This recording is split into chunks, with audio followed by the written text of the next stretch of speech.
मित्रांनो नमस्कार। आजचा हा व्हिडिओ आपल्या महाराष्ट्रातील लाखो बांधकाम बांधवांसाठी खूप महत्त्वाचा आहे, कारण महाराष्ट्र शासनाने कामगार विभागाने एक अतिशय महत्त्वाचा शासन निर्णय म्हणजे जी.आर. जारी केला आहे। या निर्णयामुळे बांधकाम कामगारांसाठीच्या अनेक जुन्या योजना बंद करून नवीन आणि सुधारित योजना लागू करण्यात आलेल्या आहेत। पण दुर्दैवाची गोष्ट म्हणजे अजूनही अनेक नोंदणीकृत बांधकाम कामगारांना या बदलाची माहितीच नाही। त्यामुळे अनेक जण आपल्या हक्काच्या लाभापासून वंचित राहू शकतात। म्हणून मित्रांनो, आजचा हा व्हिडिओ शेवटपर्यंत नक्की बघा, कारण या एका व्हिडिओमध्ये मी तुम्हाला अगदी सोप्या भाषेत संपूर्ण माहिती देणार आहे। आज आपण जाणून घेणार आहोत नैसर्गिक मृत्यू झाल्यास किती मदत मिळणार, अपघाती मृत्यू झाल्यास किती रक्कम मिळेल, 75% दिव्यांगत्व आल्यास शासन किती रुपये मदत देणार, नवीन पेन्शन योजनेत कोणाला किती पैसे मिळतील, महिला कामगारांना प्रसूतीसाठी किती सहाय्य मिळणार आणि मुलांच्या शिक्षणासाठी शासन कोणकोणते लाभ देणार। त्यामुळे व्हिडिओ शेवटपर्यंत नक्की बघा। चला मित्रांनो, सुरुवात करूया। सर्वात आधी आपण जाणून घेऊया मृत्यू सहाय्य आणि दिव्यांग सहाय्य योजनेबद्दल। मित्रांनो, बांधकाम कामगार क्षेत्रात काम करत असताना धोका कायम असतो, हे लक्षात घेऊन शासनाने आता मदतीच्या रकमेत मोठी वाढ केली आहे। जर नोंदणीकृत बांधकाम कामगाराला नैसर्गिक मृत्यू झाला तर त्याच्या कुटुंबाला 3,50,000 रुपये एकर कमी आर्थिक सहाय्य मिळणार आहे। त्यासाठी संबंधित कामगाराची मंडळाकडे किमान 3 वर्षाची नोंदणी असणे आवश्यक आहे। मात्र ती सलग असणं बंधनकारक नाही। पण जर कामाच्या ठिकाणी अपघात झाला आणि त्या अपघाताच्या कामगाराचा मृत्यू झाला तर त्याच्या कुटुंबाला थेट 6,50,000 रुपये एकर कमी आर्थिक सहाय्य दिले जाईल। याशिवाय एखाद्या नोंदणीकृत कामगाराला 75% किंवा त्यापेक्षा जास्त दिव्यांगत्व आलं तर त्या कामगाराला 2 लाख रुपये आर्थिक सहाय्य मिळणार आहे। मात्र एक गोष्ट लक्षात ठेवा, मृत्यू किंवा दिव्यांगत्व झाल्यानंतर 1 वर्षाच्या आत अर्ज करणं आवश्यक आहे। आता पाहूया सुधारित पेन्शन योजना। मित्रांनो, आयुष्यभर कष्ट करणाऱ्या कामगारांच्या वृद्धापकाळ मिळावा म्हणून शासनाने पेन्शन योजनेतही सुधारणा केली आहे। जर तुमचं वय 60 वर्षे पूर्ण झालं असेल आणि मंडळाकडे आवश्यक कालावधीची नोंदणी असेल तर तुम्हाला वर्षाला जास्तीत जास्त 12,000 रुपये पेन्शन मिळू शकतो।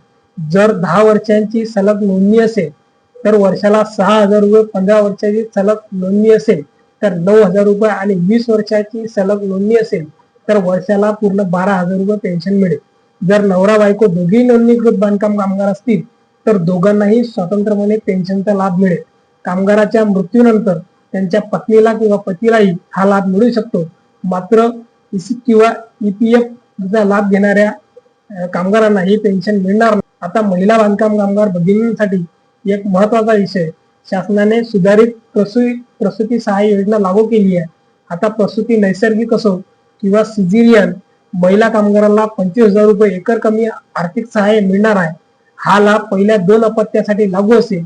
मात्र प्रसूती झाल्यानंतर 1 वर्षाच्या आत अर्ज करणं आवश्यक आहे। आता पाहूया मुलांच्या शिक्षणासाठी शासनाने कोणकोणते लाभ दिले आहे। मित्रांनो, कामगारांची मुलं चांगले शिक्षण घेऊन पुढे जावीत म्हणून शासनाने अनेक महत्त्वाच्या योजना सुरू केल्या आहेत।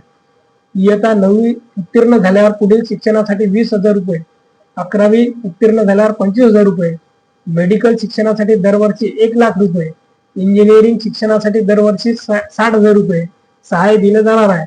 सैनिक शाळेत शिक्षण घेणाऱ्या विद्यार्थ्यांच्या शिक्षण शुल्काची प्रतिपूर्ती शासन करणार आहे।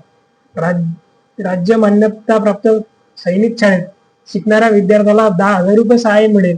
परदेशात उच्च शिक्षणासाठी दरवर्षी 25 गुणवंत विद्यार्थ्यांचा संपूर्ण खर्च शासन उचलणार आहे। तसेच इयत्ता 1ली ते 8वी शिकणाऱ्या विद्यार्थ्यांना मोफत शालेय साहित्याचा संच दिला जाणार आहे। शेवटी एक अत्यंत महत्त्वाचा विषय सांगतो मित्रांनो, या सर्व योजनेचा लाभ फक्त महाराष्ट्र इमारत व इतर बांधकाम कामगार कल्याणकारी मंडळाकडे नोंदणीकृत सक्रिय बांधकाम कामगारांनाच मिळणार आहे। अर्ज करताना कोणतीही खोटी माहिती किंवा बनावट कागदपत्र देऊ नका। असं आढळल्यास मिळालेला लाभ परत घ्यावा लागू शकतो, नोंदणी रद्द होऊ शकते आणि कायदेशीर कारवाई होऊ शकते। त्यामुळे अर्ज करताना सर्व माहिती अचूक भरा, योग्य कागदपत्र जोडा। मित्रांनो, ही माहिती तुमच्या ओळखीतील प्रत्येक बांधकाम कामगारापर्यंत नक्की शेअर करा, जेणेकरून त्यांना शासनाच्या या योजनेचा हक्काचा लाभ मिळू शकेल। व्हिडिओ आवडला असेल तर लाईक करा, कमेंट करून तुमचं मत नक्की सांगा आणि शासन निर्णय, जी.आर., शेती सरकारी योजना आणि ताज्या अपडेट सर्वात आधी पाहण्यासाठी आपल्या चॅनलला आता सबस्क्राईब करा। मी पुन्हा भेटेन अशाच एका महत्त्वाच्या माहितीसह।